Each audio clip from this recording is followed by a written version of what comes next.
Yeah, baby. You first. Oh, Brothers and Booze. Hello. Brothers and Booze. Hey, yeah, let's do the opening at least, right? Right. Welcome everybody, Brothers and Booze. Booze. I'm here. I'm Greg Washington. I'm here with my esteemed colleague Doug Ziegler. Yeah. Scott yours, otherwise known as. We have some fantastic guests here. So, and guests too, Doug. It's more than one. How often do we do that? Never. Not often. Right. So we're gonna jump in here. I have a vintage brewing company, Sister Golden. It's their Kolsch, I believe, or their Golden Ale Kolsch. Nice crisp. It's my since I can't get my Kid Kolsch from New Glarus, or I can get it, but I don't want to go into a liquor store. I'm just not unapologetic about it. If I don't have to go in, I'm not. If I can get curbside, like Vintage really gave me 2 days ago, nice. I'm gonna do that. So curbside, crisp, great. What you got? Well, we're both going with our underrated styles first. You went with Kolsch. I'm going with a Gosa. It's from Thin Man Brewing. It's called Glowworm, which I bought, as you can tell, largely for the can because it's weird and awesome. This one's 4.4%. It's blackberry and guava. So this ought to be fun. No, I'm just shaking my head because if there's a Goza to be found, you're going to find it. Hey, man, I'm going to try them. A Goza, color, baby. And also, let's keep it real. It's not an underrated style for you. You love it. I do. Right. Not all of them, but that's with any beer. So that's a funky smell. I think it's the guava. The cool things about Gozas, man, is the different combinations that they're doing. Yeah. Ooh, man. You probably would not care for this because it is pretty salty. But the what is it? Guava and blackberry, man, that combo is super good. Man, that's really, really good. Blackberry guava? Uh-huh. The smells is like mostly guava because it's a little weird, but the taste is mostly blackberry and salt. So cheers. Cheers. So if you're watching this, you probably know who our guests are. April Newly Me, that's what she goes by on YouTube. And Toni Pint, that's what she goes by on Twitter. April Newly Me is a YouTuber. She just started out, I guess. I don't know. It's been a year, so I guess just started out as kind of a, if that's true, we just started out, Doug. So yeah, that's fair. Right. I feel like a baby here, but no, man, her YouTube channel is popping. I'm seeing a bunch of views on every video she's got, and I don't know, there's some cooking things that I was into over there, so I'm excited to talk to her. And then obviously the website on the bottom is Beer Culture. If you don't know about beer culture, you're about to go to school and find out. Yes, you are. I'm new to beer culture too, so this is going to be fantastic. So without further ado, we're going to bring in our guests, and I am happy to have both of them there. I met them both at Fresh Fest. Yay, 2019. Hey, ladies, how you doing? Good. How are you? Good. Quarantine looks like it's, doing you guys as well as possible. Yeah, it definitely is. I feel bad in California. It's good for introverts. Right, and I love how you guys got it on the bottom. I love how you got your names like right. You got it perfect. Toni and April's right, so we can see who's each. So, what are you ladies drinking? Oh, I had to go with the Culture Chronicles. Oh, nice. One I'm sipping it slow. It's a good one. If you're in the Tampa Bay area, St. Pete, there's only a few cases left of it, so make sure you go and get your 4-pack. Oh, we're gonna dive into that one later. What you got, April? I got Night Shift Brewing's Pomegranate Saison, and it's bomb. Very sweet, very citrusy. It hits the spot. Yeah. Pomegranate is one that I see emerging as a fruit that I see emerging in beers, and I'm all here for that. I am too. I am here. So, I would love to start with your YouTube page, April. Okay. where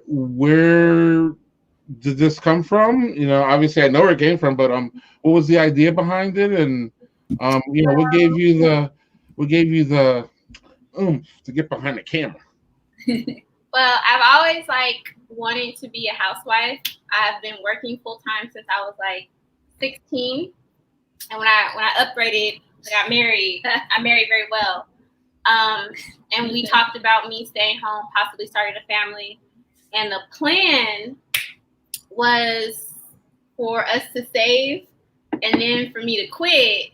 But your girl got fired, so Oh. The mouthpiece kind of got me in trouble right quick at work, so I got fired. And I just dove into, I guess, what you would call a traditional housewife, cooking, cleaning, and I felt like it was whack, and I needed to remix it,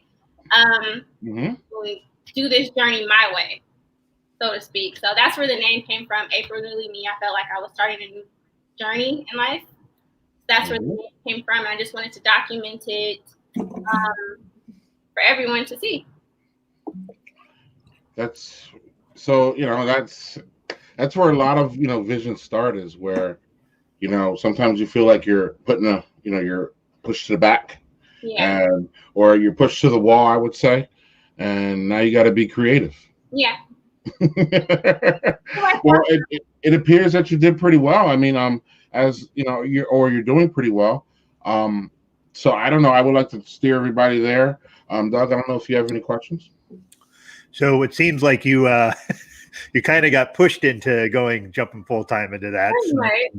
Yeah, but so what made you decide with April Newly Me? Was it just because it was new? You said it was kind of like you felt like kind of the housewife home stuff was kind of a little bit blah, and you wanted to. It was transform it. I feel like people kind of box you into a title, and you're supposed to do it this way. And I don't know how traditionally a Black gay couple can be. So I'm off. So I just have to do things my way.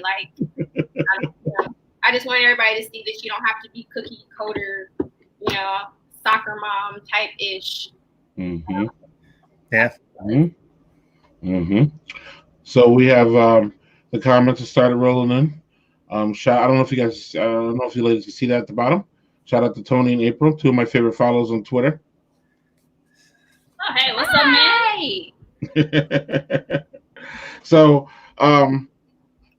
then, of course, I have to ask the question that I ask most people who come on my show, or on our show, which is, where did you ladies? Well, actually, I have to. You guys are a package tonight, so I want to know where you ladies found each other. And does that have the internet, man? Internet love. Okay. And I was wondering if that was where, because I'd never heard your ladies' craft beer story, like where you found it, how you really got into it. So I was wondering if that was where this all started. Craft beer actually came a little bit later. We had just gotten married. We had been together for maybe 3 years. We got married. We were looking for some stuff to do. There was a beer festival.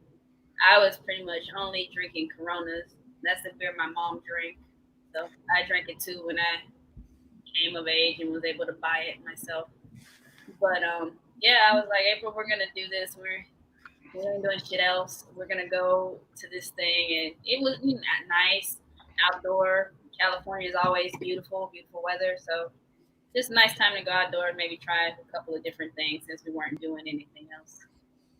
But yeah, I went out there, and then I got into beer. April has been a really good support in all of this. I guess she came along for the ride because I was doing it, but I got into it because I didn't know that beer has such the spectrum that it does. And all of the things that I was drinking, there were stouts, there were IPAs, they had sours, all kinds of different stuff. I know about that. And I liked some stuff and I didn't like other stuff. And I'm like, but all of this is considered beer. So I went to go look more into it. I got online and started looking more into it. I always thought of beer as something that was artisanal, but not really scientific. But once I learned that all the chemistry that was involved in it. My background is in chemical engineering, so that was something that I could do that could be communal, but also, I guess, satisfy my insatiable nerd brain as well. Man, I thought it was crazy. So I was like, beer is fucking gross. Like, I grew up on Budweiser, Mickey's, like all that whack shit. I was like, go ahead, like, I'm not doing it, but all the classics. yeah, I was like, go ahead. I'm over here with it. So what then, Tony? What did you introduce April to that kind of had her turn the corner to start trying beer with you? It took a long time. She would try it, but then she would do this Every time that she. But I had a lot of help. Dudes in the culture team helped introduce her to a lot of stuff. But the first beer she actually liked, we were at kind of an after party at GABF after a New Belgium and Good Beer Hunting sponsored panel that Dooch was on. And New Belgium had a released beer called Dirty Creek. So it was a creek mixed with a bit of a stout. So kind of like a chocolate covered cherry. It was really beautiful beer. And I'll admit it, Tish from Beer Culture told me to go ahead and try to do that, and I didn't do it, but we went there, and that beer was there. I was like, oh shit. She had her little Wow. After that. Wow. That's hilarious. My friend Toni, our friend Toni says that my wife had the same reaction when I got her to try stouts. And my lady had the same reaction with stouts. Yeah. When we went to we were over at New Holland's Brew Pub, one of Doug's favorites. And I got a flight and I just had it there. And they're like, let me taste some of those. And I'm like, you ain't gonna like these. And so the first one I gave her was the Doug knows this beer, Dragon's Milk S'mores. And I took it and I was like, Doug knows I really didn't like it. So then I gave it to him, I'm like, you're not gonna like this. So she took it and she was like, ooh, and I was like, what? Yeah. So she liked this big offensive stout, and I was like going to give her like, here's a little Kolsch, and she wouldn't have liked that. And she doesn't like Kolsch because she calls them beery beers. Can you relate to that, April? Like, yeah, okay. I love a good Pilsner. I love an ESP, all kinds of stuff. Any beer I like, she's not gonna like. And then when she started liking other beers, I'm like, look at her liking bullshit. Why are you drinking that? Because I always tell my friends who are like me, like beer's nasty. I'm like, try a stout. It's like coffee. It's like a lit ass coffee. And that's the thing. I don't even drink coffee, so she. She was drinking something closer to what she normally drinks, which is good. There's something for everybody. Most of it, Toni drinks is very. I guess you call them real clean. Like she's a lager queen. She loves the clean beer, and to me, it tastes like soap. Most of the beers that she anything with floral hop aroma flavor is dish soap to her. I love that. Lit ass coffee. Didn't April just say that? Stout is a lit ass coffee. Right? Yes. That's going to go into our list of quotable quotes, I think. We have a few. So, Doug, I don't know if you have a follow up because I'm gonna. Well, I find it interesting that you guys have such disparate tastes in beer, but you'll go like, well, I like this, well, I don't, but as you talked about earlier, Toni, was just like the scale of beer that you like, just it goes all over the place, and you can find something you like. I think pretty much everybody can find something they like in the beer world. So. It's true. That wasn't really a question, so sorry about that. I like, because they're necessarily beers that I wouldn't buy to drink, but I buy them and I cook with them. Oh, that's good. I love cooking with beer. Like, I've just really started to become like a freak with finding different recipes I can substitute with beer as a liquid, like red beans and rice. I've done black beans and rice. I've done Creole. With that one, You are making me hungry, so maybe. Right. Well, this makes me think we should have like a beer food marathon kind of thing. Well, we have them. We could have Afro Beer Chick on because she was talking about putting stuff. She was like pouring bourbon on ice cream and like all kinds of stuff. You're already feeling what I'm saying. Because Afro Beer Chick, she'll make a plethora of cocktails, of beer cocktails and bourbon cocktails. Yeah. Oh man. So, ladies, we're obviously this is going to be a big question, and I don't know all the history of it, but so you ladies got together, and then you found craft beer, and then that leads to beer culture. Oh, so I mean, beer culture found us really. Okay. It was founded 2017 by Dooch and his wife Tish. So he got into craft beer, realized it wasn't in areas where he would normally frequent, and he didn't see the type of people he would normally be around drinking in the local market and to them. So that's something that was created to bring beer to the people like him, people like us. So I got on. I told you I went to the internet to study beer, look at beer. I found out about the Cicerone certification program. I looked into the materials for a couple of days, and then I took the certified beer server exam. And once I passed that, I wanted to go further, and I started working towards certified Cicerone.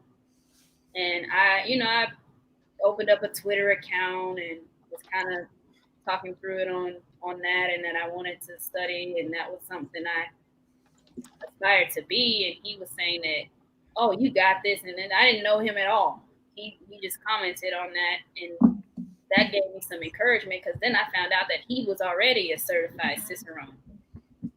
And I was talking about the stuff that I was studying, writing tasting notes. And I started talking on the phone. Yeah, and then he sent me. They had a bromance for me. I was like, "Who is this dude you talking to today? Like, who is this?" Yes. He was like, "He's married." I'm like, "That's great. Who is this dude you talking to?"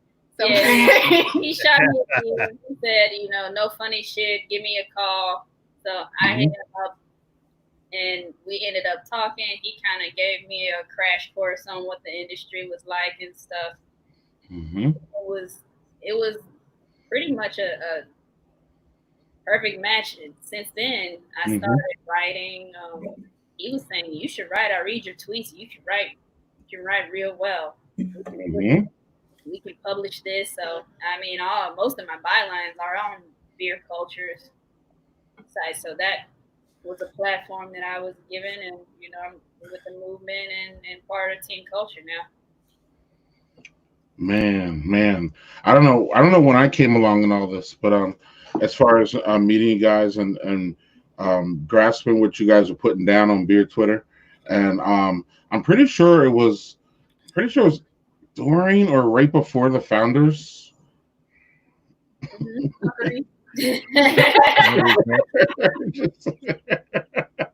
You guys, you ladies know what I mean.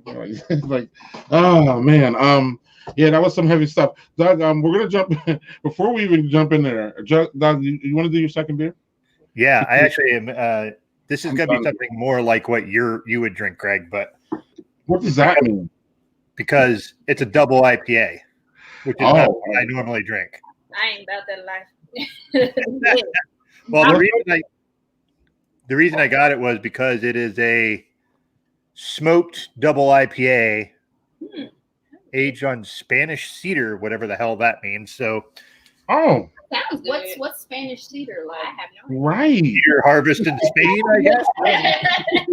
And it's actually a collaboration between Stillwater and Tired Hands. So, okay. Ooh, let's see what this is. Tired Hands.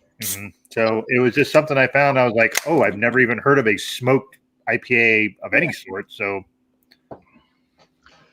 super hoppy on the nose, that's for sure. You only got it because it was smoked. Yeah, well, I'm doing this because it was weird. So I can respect It is weird. Mm-hmm. They got nice pour. Looking really nice. You get a little bit when you pour. You get more of the smoke smell at least, so that's good. I'm curious. Oh, look at that face! Look at that face! No, Well, you know I'm not a double IPA drinker, so this is like right. but it's not as hoppy as I thought it was going to be, and you get the smoke as like the final part of the coming on the palate. That's like the ending of it. Is it a softer smoke or is it more pungent and kind of sharp smoke? No, it's softer. It's more subtle. It's not like here's your smoke. You know, it's not like drinking like scotch or something like that where you get that real smoky flavor throughout. This is just on the end. It's light. The beer itself is really crisp. Okay. You know, it's like it's not something that I would normally drink. Greg, I think you would love this beer, to be quite honest. Mm-hmm. Big hop head, big smoke head. I love it. Put them together. Bam. Yeah, I don't know where the Spanish cedar comes in there because I get no like woody scent. I'm trying to figure out what the hell Spanish cedar aroma is like. I'm asking her because she's the cook and she's like, I don't know. I don't know. I was like, okay, so it's aged on some weird wood. Like, okay. So I'm gonna before I ask the next question, and it'll probably get us in a good discussion. I may not be able to say what my second beer is, but one of the things that I know that Toni and April are very outspoken on Twitter, and I jump on when I can, obviously, is these idiotic beer names and these awful beer labels that we have to go through. And I can see the reaction from both of you when I say that, because we've been around the ringer on many of them. So I really want to know what you think about this one, because I'm a little conflicted. Obviously, I went and bought it, but this one, fuck COVID. And so now this is what they call. So fuck COVID 2.0, the mutated version. Not exactly in the best taste, but okay. Right. So now, and it also says on the bottom, no hoarding. So they had a first version called it's just called straight up fuck COVID, and it's a Pilsner. Now this is a hazy pale, and they went to version 2.0.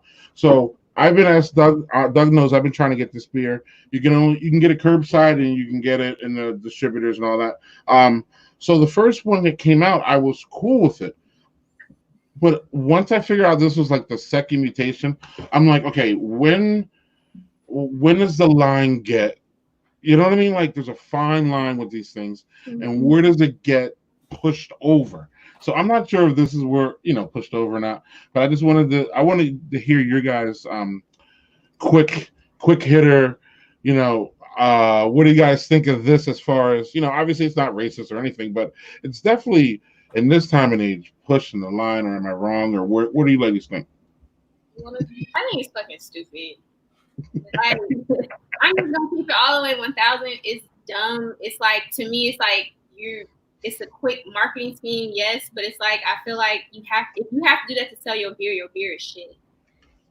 Oh, okay. I'm gonna say it with my chest. It's okay. No. I wanted a snapshot. That's what. Right.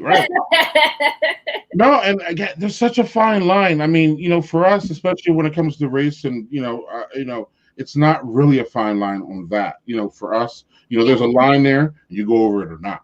That's just where it is for me with that. But when you do things like this, or you bring in like diseases, or my question would be on that one particularly, like if they, and it depends what they're doing. Is this just a quick marketing ploy, or what are we doing with it?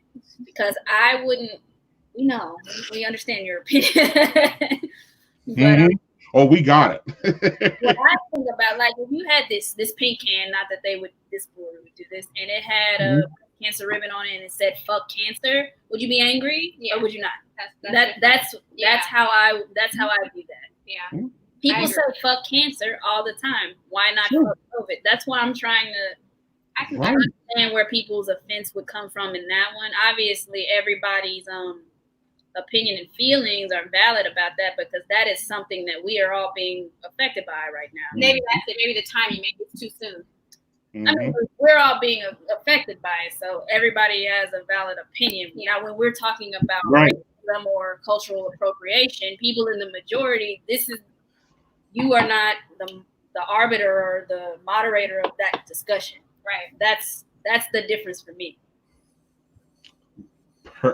Perfectly said. Fantastic. I completely agree. Doug, you have any comments on fuck COVID and labels and shitty names for beers and all that? For the 8,000th time, I always I gravitate towards good labels.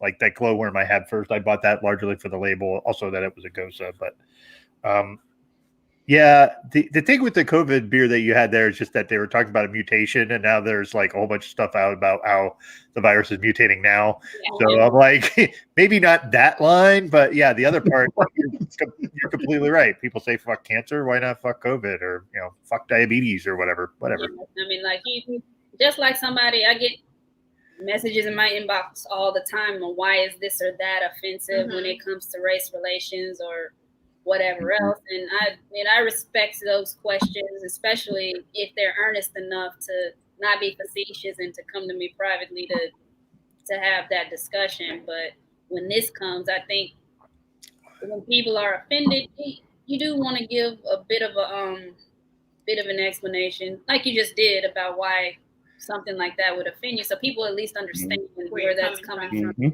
Right. I didn't feel offended until I saw again the second one and then the mutation, and I'm like, all right, guys, like, I mean, it was cool. You were on that line, we were driving it, and it was fine. And I feel you just kind of went off. I still bought it, so I get caught up in the marketing too. I still bought it, so there you go. Comments still rolling in. Toni always preaching strong. Truth. Who's that? Oh, hey, Joe. What's up, my man? Truth. And Toni says, I'm all for the expression fuck cancer. So yeah, we all agree on that, Toni. He's our guy, so for sure. So when I met you guys, or what I mean by met, I mean like online virtually. You guys seem like you guys were running together for a long time.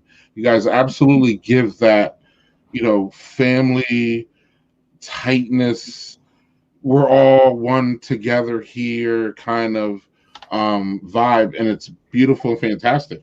But I don't know, I'm hearing from you guys that you guys just within the last couple of years just got together, and again, like I said, you guys give off this impression that like we've been rolling forever. So now, I don't know what you guys, beer culture or this marriage. I'm talking beer culture. Okay. Specifically, just all you guys is just general. Yeah. When anybody ever contacts you, or again, like I said, I saw you guys at Fresh Fest, and again, you guys just come off. I know Dooch wasn't there, but you guys just come off as a family online, is what I'm saying. And I mean, I'm just making a comment. There's really no question there, but I guess overall that's a good thing for what what you guys are trying to accomplish. So kudos to that for sure. So beer culture comes around, and I don't know if you want to speak to just this whole, you really went viral, and you actually had people, Toni, contacting me saying, did you see this piece that you wrote about founders? And I was like, oh, I absolutely seen this piece. I've seen it a couple times. It's great. And I virtually met her, and we went back and forth. So you really hit a lot of people with that piece. I don't know if you want to talk about how were you surprised that it went as viral as it did, and how that whole thing blew up? And I don't know, I remember being on your timeline and seeing all the that was on there. And so I don't know if you want to talk to just everybody about how it is to go viral, and how it is like I suspect you didn't think it was gonna hit as many people as it did, or maybe I don't know. I don't know what to talk about that whole. That was crazy. What did you want to say? I just wanted to say Toni is very modest and doesn't like to toot her own horn, but y'all all know me. I don't give a fuck. My baby shut down a whole goddamn business. That's Twitter the account to be proud of. Shutting down. I just wanted to say that because she ain't gonna say it, but I'm gonna say it. My wife is shit. So. No, I was just talking about this earlier. with somebody else. But yeah. First, when the whole founders thing was happening, I'm like, well, these people talk about they're for human rights, and ain't nobody saying shit about this. This is just happening. This man is talking about this is an actual person who's been wronged and been alienated, and you're saying this is an inclusive space. And I later on saw that Trillium issue and also the issue with the Great Lakes thing that was going on. And those things got put to bed after days and resolved. The dude from Great Lakes. Between the time of me starting to write about it and when I finished, he had given up his stake. He lost his job, giving up his stake in that paper. The whole thing with Trillium that really messed me up was that you believe somebody out of a Reddit thread, and not that they shouldn't be believed, or people feel like they're being treated unfairly, that they shouldn't speak up and people shouldn't come to their defense. But we had court documents, that all of these public records and things with the founders admitting these things, and folks are waiting for more evidence, and they act like they don't really know what happened. That's what pissed me off with that situation, and I was pretty upset with that. I talked to dudes. I mean, I'm going on these rants personally in real life. I talked to dudes, talked to April, another good friend of mine, Tamina. She's on Twitter too. They're with us, but and they were like, if you feel that strongly about it, you need to speak up. You need to write something. You need to say something. You need to speak up if this is bothering you that much, and you need to put it out. I mean, none of us can really put it out there like that's what I'm being told. And then to me, that was a point of accountability. Like, you need to speak up, and if no one else is saying something, what if this is you out there? What if someone did this to you at your job and then pushed you out of the company? Wouldn't you want somebody to speak up for you? So I wrote that. The thing that I expected more of than anything was backlash. People coming and saying dumb shit, and I gotta bring race into this, which they did. And they did, but it wasn't as much as especially proportionally to the good discussion that came out of it.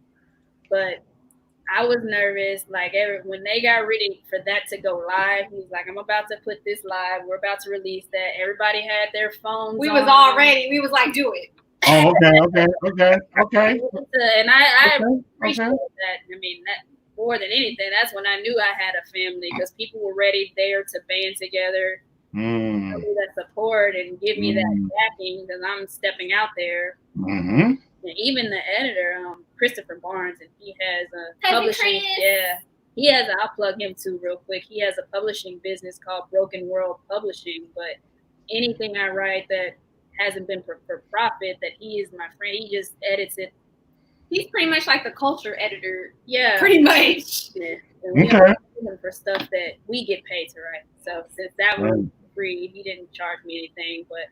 And I asked him, I'm like, this one is going to be ugly out in this public sphere. And I was talking to him, I'm like, you want me to put your name in this? And he said, put my name on it. You didn't say shit that wasn't true, and you needed to say that out loud. Right. So, this is a white man. And I'm thinking, do I drag this white man into this shit? But he was like, nope, put my name on it.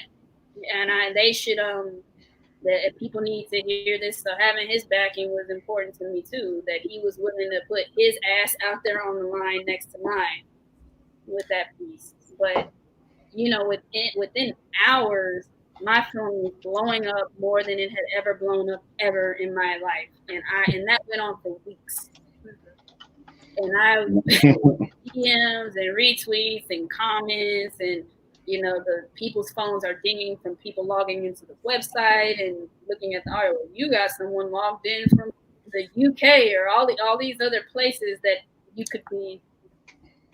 could access this from. It really went viral, and it scared the shit out of me. I was absolutely terrified, and I'm like, shit, I'm on here saying this shit. Am I gonna get sued? Am I gonna get but But yeah, I was more overwhelmed, shocked than anything when that came out. And then the next thing I felt was probably more sobering. So I felt like this, these words are being read by all of these people, and with all these people fucking watching and listening, I gotta be responsible with this platform that I now have. And I think a lot of people, like 2 or 3 people, wrote articles about her article, and I was like, what? to reference that article. Like, okay. That's another discussion. So Doug has a follow-up question. I know because Doug read your article, so I know he's ready for this. But now at this point of our show, it's time for our sponsor. And ladies, we don't have a sponsor, so you are our sponsor. So this is the time to talk about anything you ladies want to promote, plug, talk about. The floor is yours. I should probably do this book. Go ahead, you plug yourself. Douche's book is still on Amazon. It's not the beer you used to. We have a culture website. I have a YouTube channel. You want to do the beer? How do we find you there?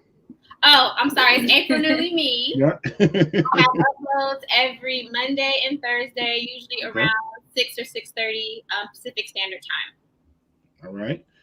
And beer culture, obviously we have the website's going to be back at the bottom after this. But what else about beer culture can we jump into? I know there's a book, right? Yeah, there's a book. This ain't the beer that you're used to. That's Dooch's. It's part of his memoir and also a bit of beer style history and stuff. So I would recommend it. You get a little bit of insight into him as a person and his history and how he got into beer, as well as some beer style stuff. So I would definitely recommend that. And it's good for people like me. I read it as a person that's not really familiar with a lot of different beers and basically the basics of beer. So the way he wrote it is really good for people that are just trying out beer, just starting out. It really breaks down things in a really simple fashion. And if you've met Douche or talked to him, I read the whole damn book in his voice in my head. It was weird as fuck, but that's exactly how Douche talks. It's a really good book. So it's almost like an audiobook. Yeah, like I read the whole damn book in his voice. Yeah, here it is right here. Yep. Yeah, it's also available on Amazon if you want to. And then Toni, while we're still talking about your sponsor, I don't know if you want to talk about that beer again because that's part of the whole beer culture, right? Of course, yeah. There's a Culture Chronicles series. I'm not with the camera thing, but yeah, this is volume 2. It's a Keller Pills. And I've had too much of it apparently, but it's a good beer. It's beautifully done. I would recommend this beer if you're in Tampa or St. Pete, Tampa Bay area. Make sure you pick yours up. It's getting low. I mean, they have maybe a few cases left. The last I heard, so you want to go pick that up. It would pair really good with grilled food. Like if you think about grilled fish, shrimp, it would pair very, very well with it. It's really crisp.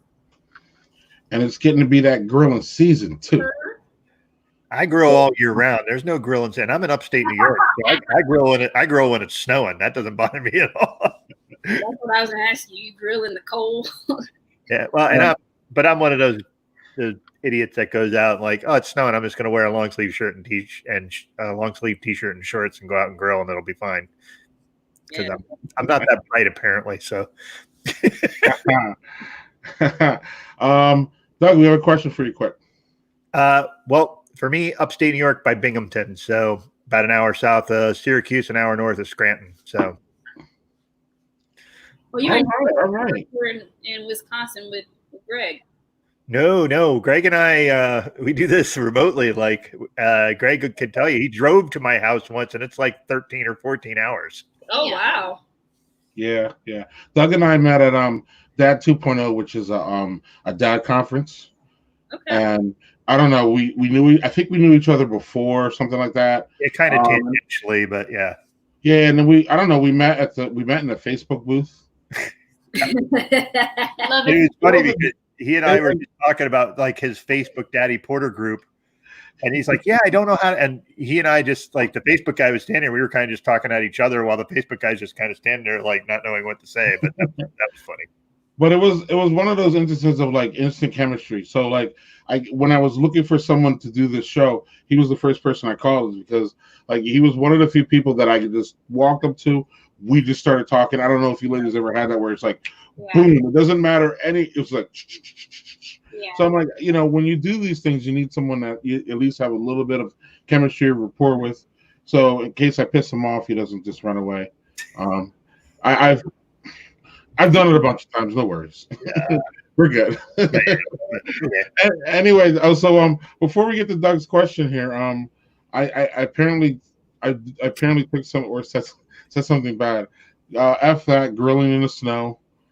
Definitely grill all year. Sorry.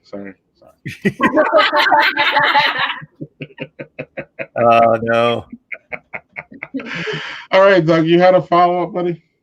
Well, what's interesting is the viral part of this to me is just like you were ready for it to happen.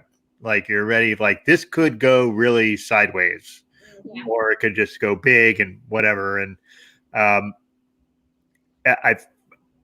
I find that kind of fascinating that you were stealing yourself. And then you also like that you're crediting all these people for having your back and this sort of thing where you knew this could really hit.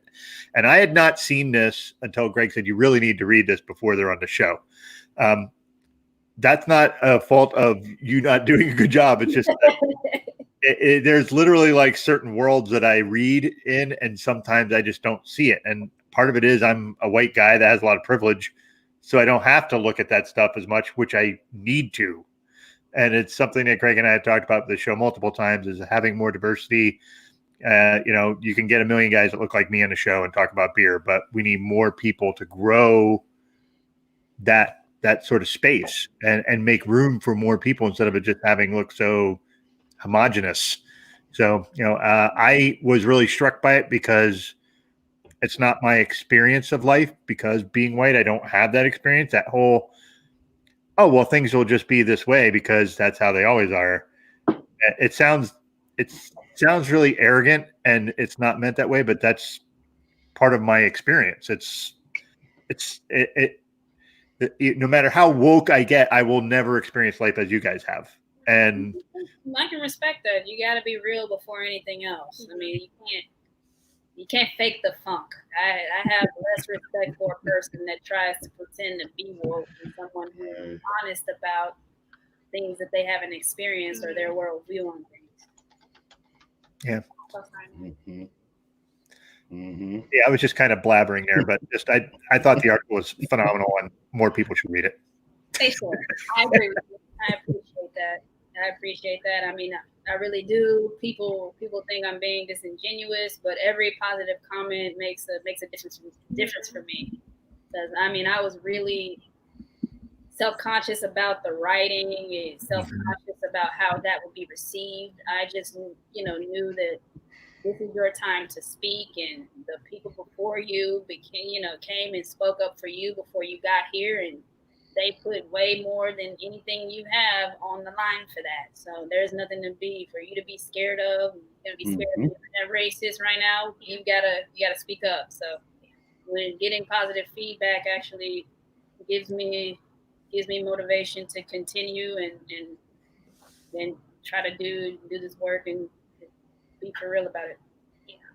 Yeah, and I think especially the people who didn't know you before you wrote that, I see them having a little bit of problem. But if you followed Toni on Twitter before that piece and acted all surprised, I don't got anything for you because Toni's actually really your Twitter feed literally, in my opinion, is a summation, or that article is a summation of your Twitter feed. Like, that's like you talk that all the time. And then I just feel like you just like took all your tweets with all due respect to you and just put them all like you just laid them all out in a wonderful way and had an editor to it. But again, this is how you speak. This is the way you talk. This is how you address it. And again, if you're on Tony's Twitter and then want to act all outraged after you read the article, I don't got anything for you because you weren't either reading Tony's Twitter or you didn't something. But, but you're very clear about, you know what I mean, especially on your Twitter, and it's fantastic. I'm probably one of those people that, like, when Tony starts a thread, I'm like, retweet, like, and then she probably sees, like, Greg, Daddy Porter, like, 12 of your tweets and retweeted all 12 of them.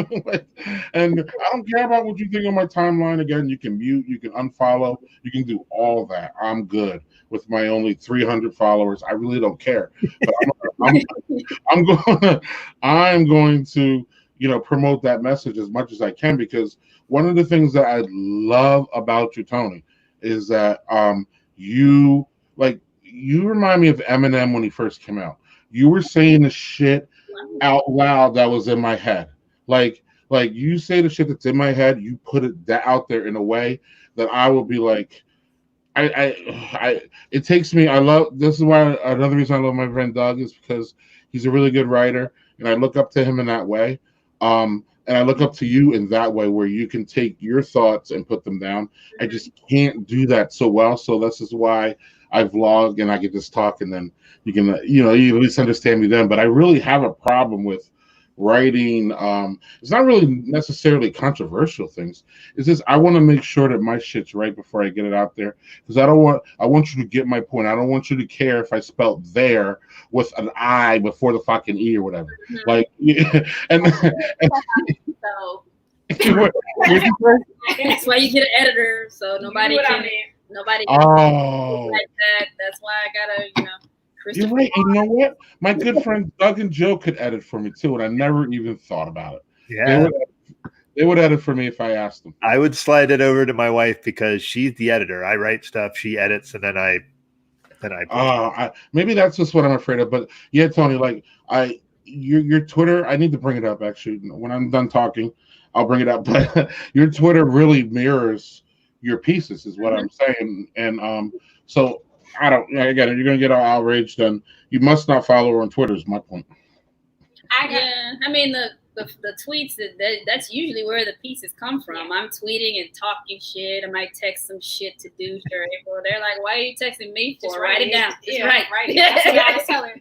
But I'll co-sign what Daddy Porter said, because Toni is very articulate and she has a way of just putting what everybody's thinking into a perfect little package. I'm gonna cuss you out. Toni puts it in a platform where it's palatable to a greater audience. No, not palatable. Yeah, it's very, very relatable. People, it strikes people, and I mean and some of it is intended to get a rise and get people, because people don't take action if they're not moved. They don't. No, and again, I'm not trying to really talk politics, but when the head of the lost him. No, he'll be back. This is just a blip. Happens sometimes. Maybe. The head of the excuse me. No, but we live in a provocative society, is what I was saying. And when the top of the food chain there, is, everything is about bluster and provoking and provocative. I'm not having any, I really don't want to hear about what you're offended about anymore and what you want, you know what I mean? Because again, it's generally those people who defend him that are really, really so upset about the things that you say, Tony, that I don't really have any goddamn time for that shit. And again, I'm not here to talk politics, but this is where politics and this whole inertia mix is when people want to shout you down and people want to act like they can't handle what you say, but yet they want to listen to what this motherfucker's saying all the time, and that's cool. So I'm not. This double standard hypocrisy nonsense kills me. Into who they are. Yeah. Why you hold certain political beliefs is a direct relation of you and your character and what are your values. Yeah. And Amen. Political preferences for different reasons, but if you get to those reasons, that's a reflection of who you are and what you believe. Yeah. Amen, amen. So back to the Doug, I'll let you in here quick. But back to the, I was fascinated that you guys were actually we were prepped and ready for the big shitstorm that was about to happen with this article, and I'm glad to hear that. And I'm also glad to hear that you weren't just like overwhelmed, because a lot of times people just they're not prepared for it. They're like, oh, this is I'm just gonna put this out there, blah blah blah, and then they come back to their phone 5 hours later. And right, and by that time you've lost you were able to at least in my opinion, from at least having the knowledge of that, let's be ready, that you were able to frame the conversation, and you were able to back with help, because sometimes when people are swarming at you, you need your crew. And that's another thing that I've noticed that you have built up over the years, or since it is a crew. And sometimes sometimes I see you throw things out there, and there's times where you go back and forth, and and there's sometimes where, sometimes, life happens. You put out a tweet, and then you got to go do something for a couple hours. You know what I mean? So it's not like you're there, like, oh, I'm going to put this tweet out, I'm ready for all your answers. And so sometimes you don't come back for a couple hours. I can notice it because you can see the timestamps, but then your crew is in, and we're in there, and there are people in there, and we're all like, oh, no, we're not having it. So it's really nice to have, I don't know if you speak to it. It's really nice to have, I guess you did a little bit, but I don't know if you want to speak to your community more, because you do have a community that is very, ardent, and I'm one of them. Anytime I see anything going on, I'm trying to jump in. Even if it's just a dumb retweet or a like, I feel that I'm at least showing my support by hitting that dumb like. Again, I know it's a stupid heart or whatever it is on Twitter, and I know it's not doing anything. But at least at the end of the day, if I just scrolling by and I could just, give that, I just feel it's just another, heart of support for you. Yeah, I mean, and that's what it is. People can say it's dumb and you shouldn't post stuff for likes, but are you posting it to be an asshole? Like you gotta be honest that at some point you're saying it because you want people to read it, and you're probably gonna want. I got some unpopular and controversial opinions on stuff. You put it out there because you want to express yourself, but it's good to have people who support you in that. And having somebody's back who isn't related to you by blood is one of the reasons I'm married now. That is something that April has demonstrated and really brought to life and personified for me. I try to be better at it and step up to that standard as well, but I never, you're born into your family of origin, and, these are my people. We got to have each other's backs. But in choosing a partner and deciding that, anytime your ass is on the line, I'm putting mine next to yours, and I'm out there with you, is something that April has demonstrated, and that's something that I have learned from her. And I think that's why me, her, Tish, and Dooch get along so well, because we all share that. It's all love and loyalty. Like, we talk to them outside of Twitter. We stayed at each other's houses. We traveled together. Like, that's my sister and my brother. No one can say anything to any of them when I'm around. It's a problem. Not around. Or not around. Exactly. She works. I ain't at work. I got time, y'all. I'm right there. I got time. And that goes for any of us. But going back to what you said, we're a family. I called Dooch my brother when I introduced him to people. I said, "This is my brother. This is my sister Tish." So it is family. Yeah, and I mean, even if this craft beer shit went by the wayside, or we decided we didn't want to do it anymore, that's the family we have for life outside of that. I mean, I literally was trying to look up and see if you guys were actually related in any kind of way. I'm not even joking. I am not joking. And I figured out that you guys are married and all that. But that's not really hard to figure out on Twitter, because you guys are very affectionate to each other on Twitter. So it's not really that hard to figure out. But I'm like, is Toni Dooch's brother? Or like, again, like, it was so tight knit. So yeah, anyway, Doug. Anyway, a lot of people in Belgium think that we're related to Dooch by blood. But yeah, I mean, it wouldn't make it any different. I'll say it like that. No, but it makes it more special now. It makes it more special that you're not related, in my opinion. Like, it really does. So but these are people that you choose. Saying I choose you and I choose this group be my people, and I'm going to stand up, and I'm going to put my ass on the line next to theirs, and no matter who it is, no matter what shows up, no matter what the issue is, I'm showing up and being present, and I'm going to stand shoulder to shoulder with them. That is a bigger demonstration than, I was born in the same house as this person. Not that it's any different. Mhm. It's the same for my blood, brothers, but someone choosing to do that for you is a huge expression of love. Amen. For sure. That was deep and awesome. That's your follow-up, Doug? Yeah, it's well, the thing is, what more can you add to that? I mean, Tony and April are exactly right. You got people's backs. I mean, it's if you can find your crew or your tribe or however you want to describe it, and those folks are standing behind you no matter what. That shit matters, and I'm glad you guys have found that. Yeah, and I mean, I give them credit for a lot of the things that I've accomplished and the things that people may see me out in front and may see me as this person or this voice, but none of that would happen without any of them. Yeah. Like Dooch and April pushed me out there to do things that I would never have the confidence to do on my own.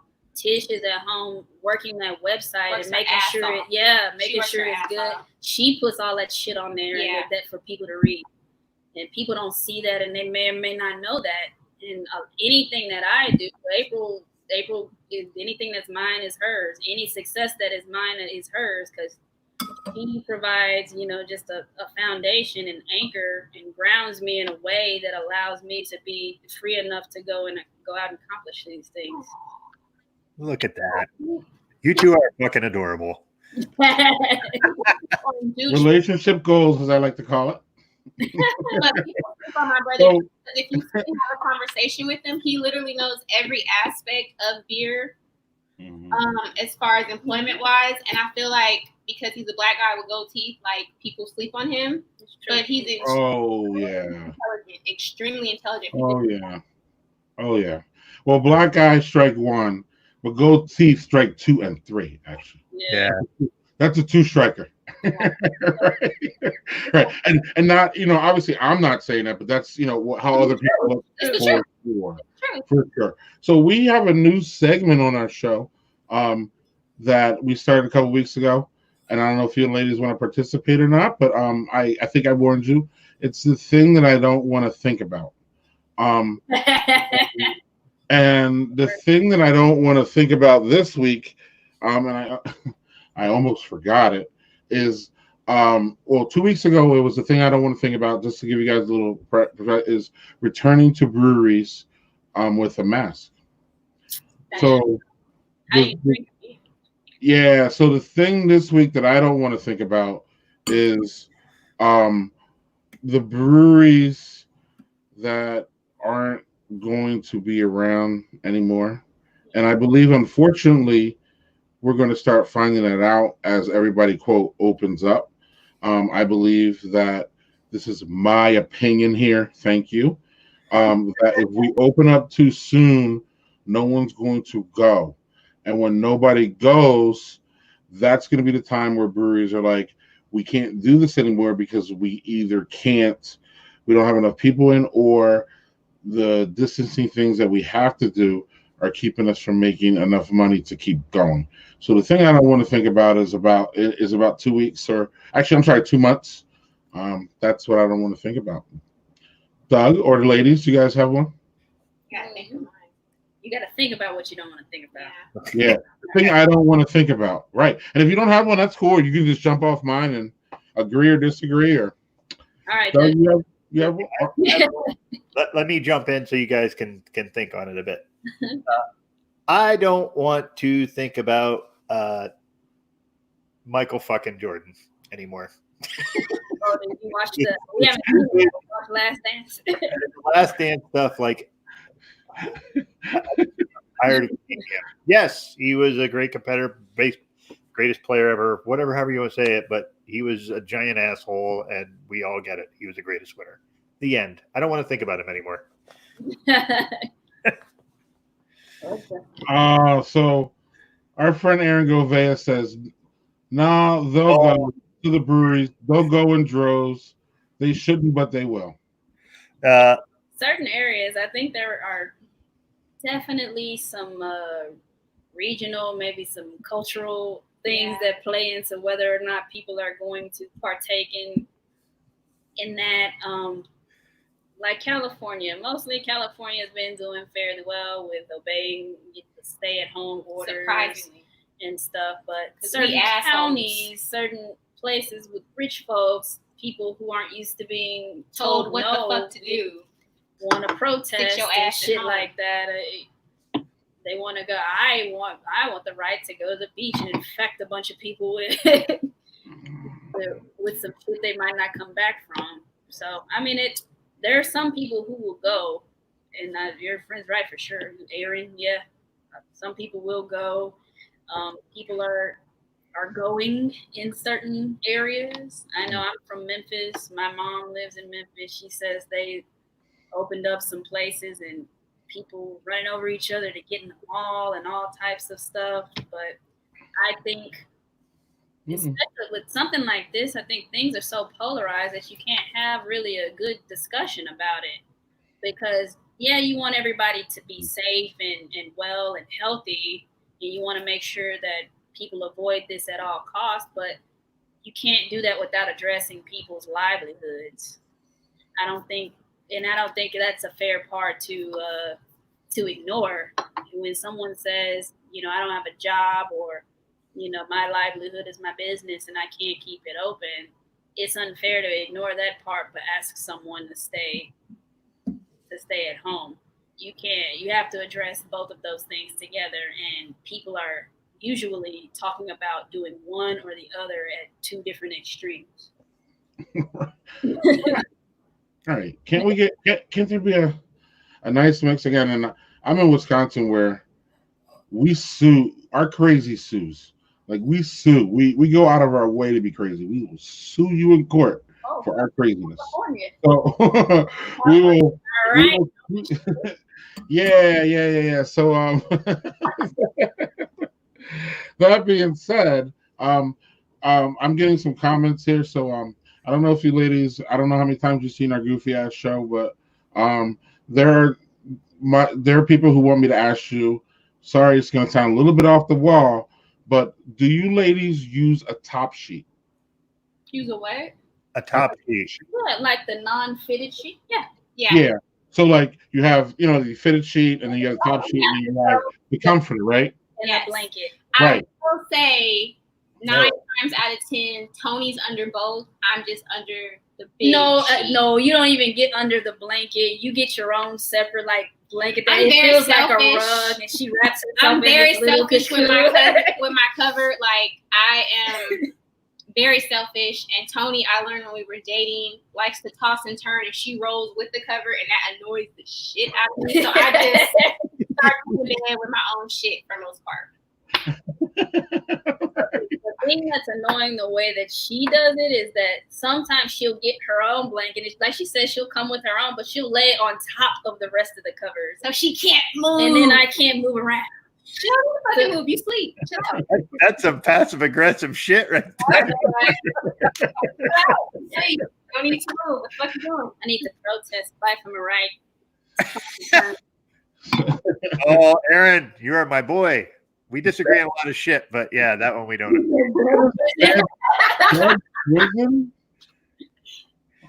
I can't sleep without a top sheet. You get too hot under the right. And then no matter how hot it is, I can't sleep with nothing. It's either just a sheet or a sheet and a blanket.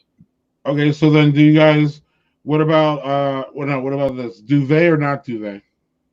I had a duvet when I met April, but April's in charge of the linens now, so we don't. Hell no, that shit is too hot. Right. That shit is too right. hot. No, it's not. It just gives a different pattern to your cover when you put it. Even when we lived in Colorado, where it was like snowing 90% of the time over there, it was too fucking hot. No, that little duvet thing makes it extra hot. Stop. No. look, man. All you need is a top sheet. You don't even need a comforter. And ladies, this all started because when I went to visit Doug, Doug and his wife had a nice room set out for me, and again, it was really nice. The bed was comfy. It had a bunch of comforters, but I get in and it didn't have a top sheet, and I was just like, "What?" So then I didn't even say anything to Doug, or I didn't say anything to Doug or anything. We get down to Washington, and we were just drinking. And then I was just like, I was at Doug's house and he didn't have a top sheet on the bed. And people are like, how can you not have a top sheet? Or fuck a top sheet. I don't need that shit. And I was just amazed. And then I put it on really polarizing. I put it on my Facebook status, and an hour later there was like 50 or 60 comments. People going back and forth about whether they have a top sheet or not. And I was just like, so we brought it to the show, and everybody seems to have an opinion, and it's a very polarizing thing. But it's fun to have a polarizing conversation that's not like about, life or death or pandemics or you know what I'm saying? So it's like that's why we like to inject a little bit of orange dipshits in the White House. But what about these? I wonder if Aaron is still listening. What about these animals? Is Aaron Govea? I'm gonna look right in the camera. Are you one of these animals that goes to the hotel and removes the top sheet? There are people who go to the hotel and remove the top sheet. That is the area where the top sheet is okay for me. Respect over there. I don't know if I believe that one. You already told us you're a weirdo and you don't have. You are a maniac if you go to a hotel and take out the top sheet. I don't. Even I don't do that. I hate top sheet. Oh, Aaron, come on, man. Aaron, you're weird.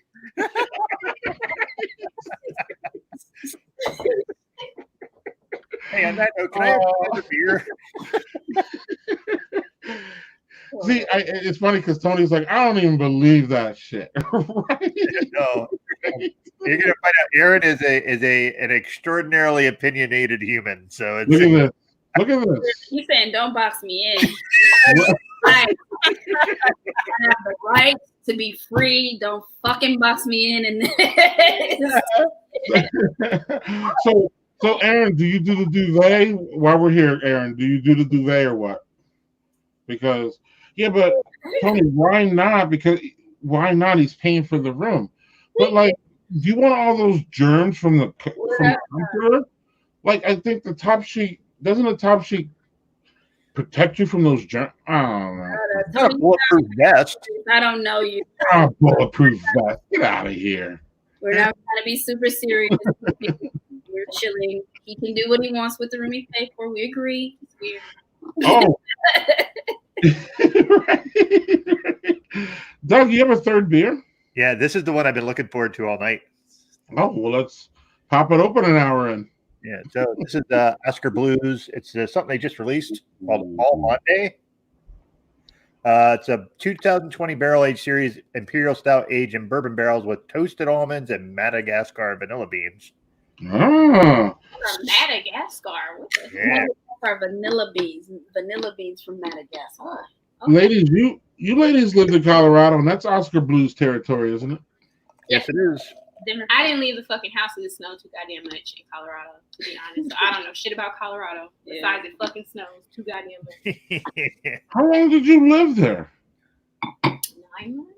Yeah, about 9 months. I mean, Oh, okay. It wasn't that long. I mean, that's long enough, but we had to get back. The fucking slushy is what it is. That part, and then the elevation didn't agree with it very well. So the elevation is yeah. Mm-hmm. We lived on the 3rd floor, and I think the first time you went to work, I went grocery shopping, and like I had to make like 2 trips, 3 flights, and I felt like I had asthma. I was like, this shit, I'm fat, but I'm not this goddamn food to do this hard. Mm-hmm. Hey, Doug, so what was that all about? All right, so super boozy, really boozy. The almond flavor is really light. You get way more vanilla flavor than almond, and this would be really good with a campfire when it's cool. Today it was actually like in the 70s here, which has been great because the last week it was in the 40s the entire fucking time, and I was like not happy. That's a hell of a swing. And it snowed. Mhm. And you were out back. You were out back digging something. I was digging. So my wife and I have a garden, and we decided we were going to expand it. So the expansion was me manually shoveling a 24 by 12 hunk of sod out of the earth so that we could build another part of our garden. I was doing that while it was snowing. That was great. Yeah, It was not snowing like it wasn't like a blizzard. It was really flurrying and making it. I'm exaggerating it a bit, but it was just like this sucks. crazy. Like it sucks, and I ain't about that life. I'm not built for that. Good. I mean, good thing I married an indoor person.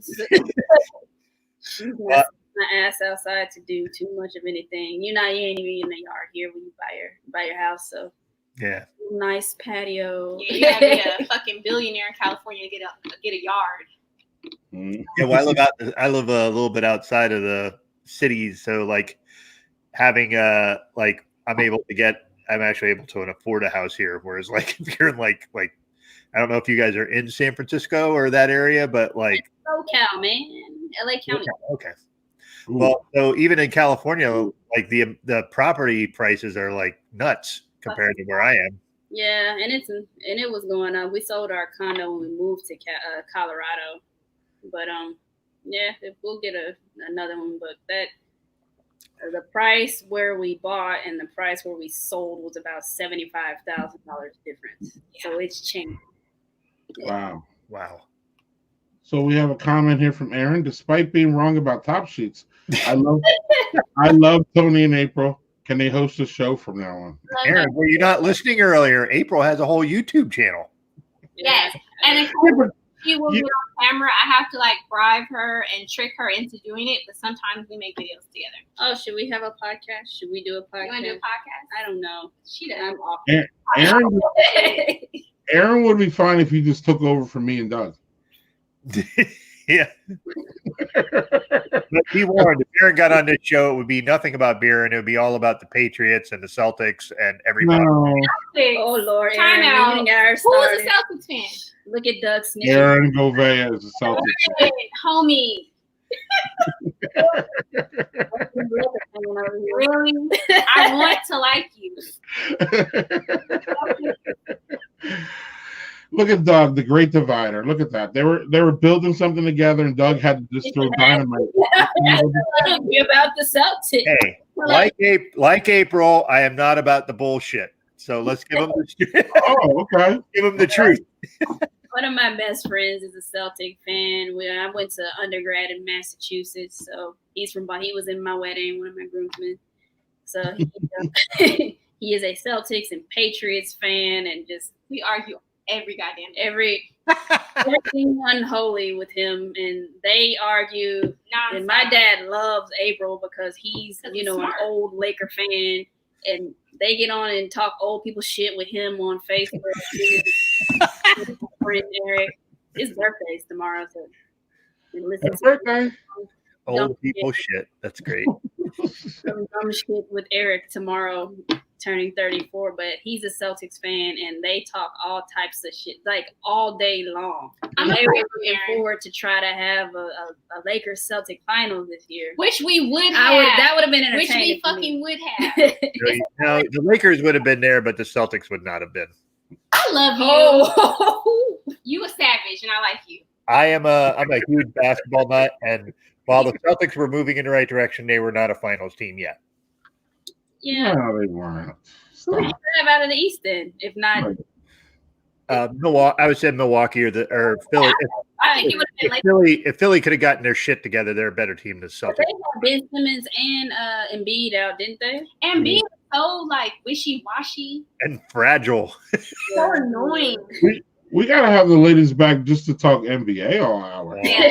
I can go several hours on that. I'm in. I'm a Grizzly fan. Well, we got they took Memphis, right?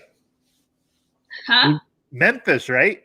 Yeah, and you guys got Ja Morant, and you got what's the guy they drafted the year before? Who's really good? I his name is like just escaping my brain. He's like a power forward. He's really good.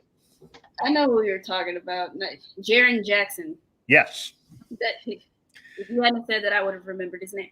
But you sound like Shaq. I was watching, what was it, TNT? Is that the one he's on? He was like, and Candace Parker was talking about, this kid, Ja Morant, he deserves to be in the All-Star game coming. So he was in the rookie, sophomore, rising stars game or whatever the hell they call it. Yeah. Now, and that he'll be an all-star one day, and he's doing really good. He put Memphis in position to be, an 8 seed. Playoffs. And then fucking Shaq gets on the, I'm a champion, and Candace, you're a champion, and I would never look at an 8th place team, and what is wrong with you? Why are you watching? He was saying facts. Memphis ain't doing shit. I would never watch the 8th place team. That was an excellent Shaq impression, by the way.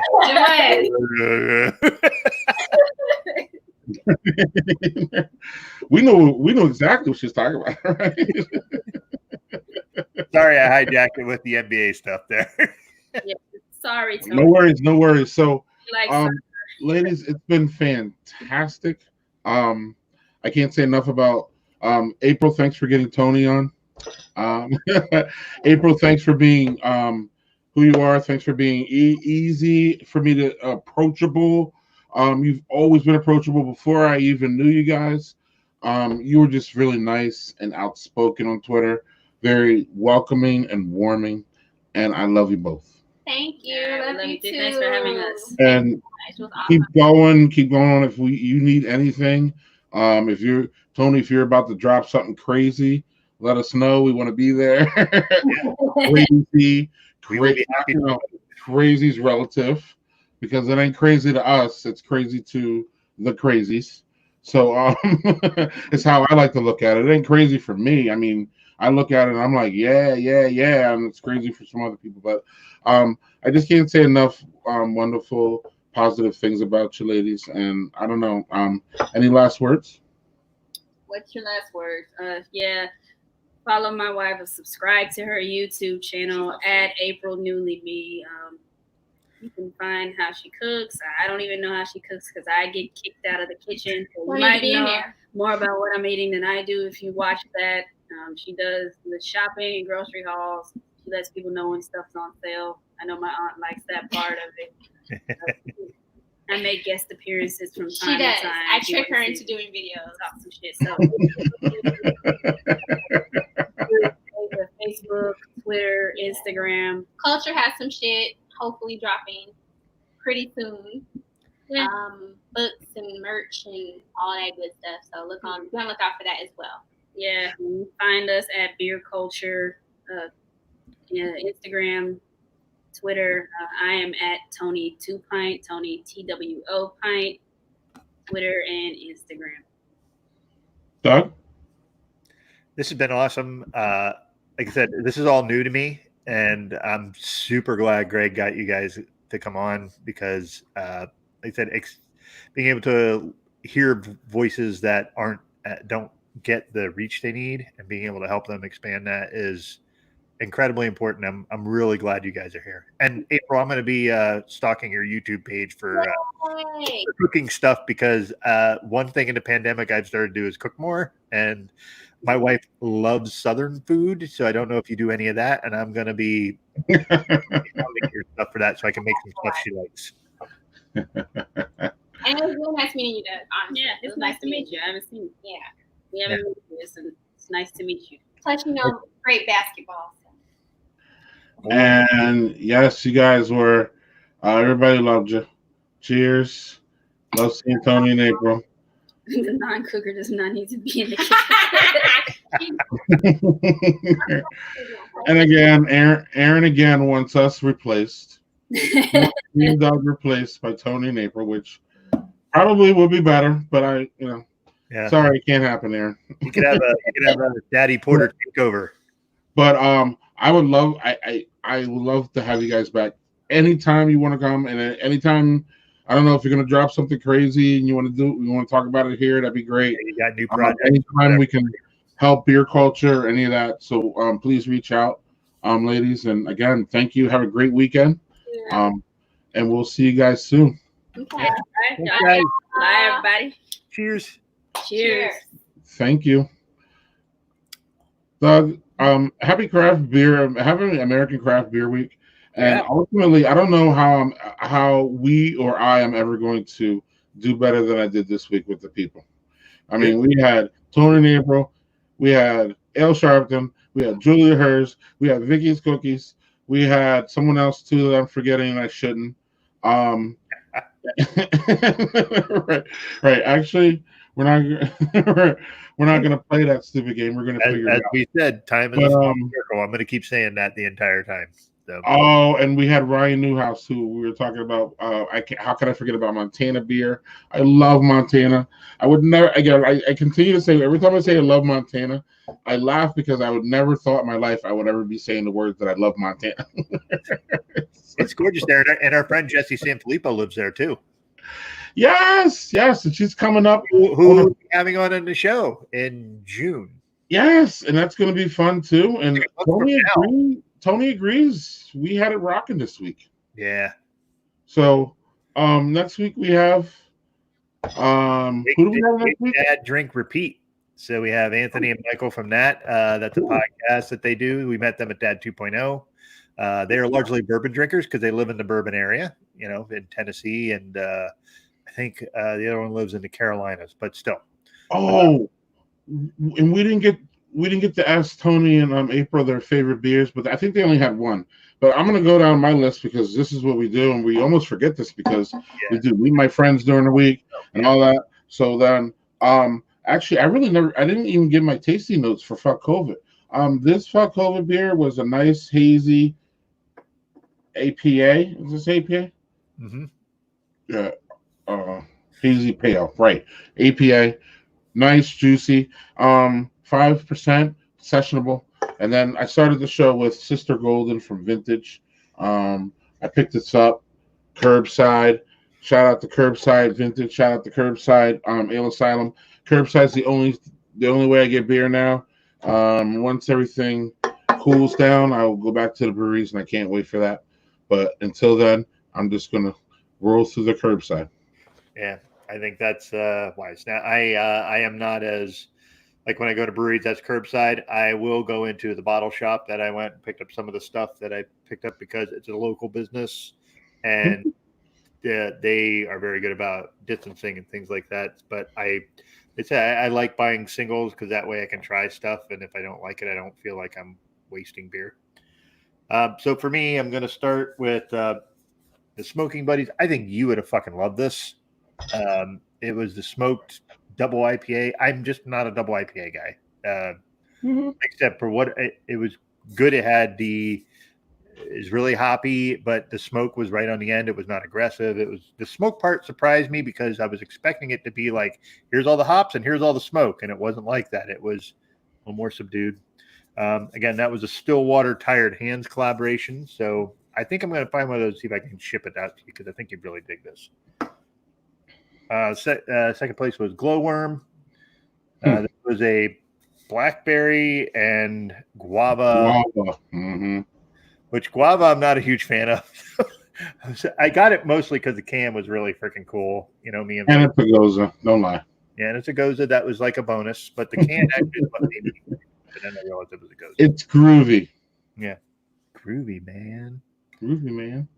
But the very clear winner was the Almonde from Oscar Blues, bourbon barrel age, and it's got toasted almonds and Madagascar vanilla. I don't know how they why that's that particular vanilla is that important. Apparently, that's like one of the better vanillas you can get. So this was super good. I didn't get hardly any almond flavor out of it, but almonds is kind of a subtle flavor if you're not like almond butter or something like that. But the vanilla was definitely there. It was really boozy, but really drinkable. It was smooth. It wasn't like, oh, it's boozy. I can't really like take it in. It was really good. Really well balanced. I'm glad I have 3 more of those. One of those will be going in my fridge sideways, motherfuckers. Whoever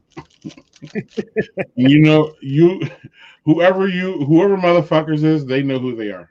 Oh, they do.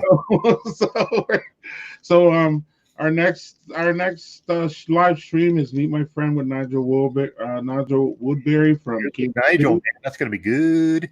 Yes, drink it with Nigel or beers with Nigel. Yes, hashtag beer with Nigel. So, Doug, without further ado, it's time to go. My kids want to get on their stupid Fortnite at 9:30, and if I don't get off of this, it'll be too much bandwidth. So we're out of here. All right. See y'all on Tuesday. Cheers. Thanks for another great night. Yeah, man. Cheers. Thanks. Cheers.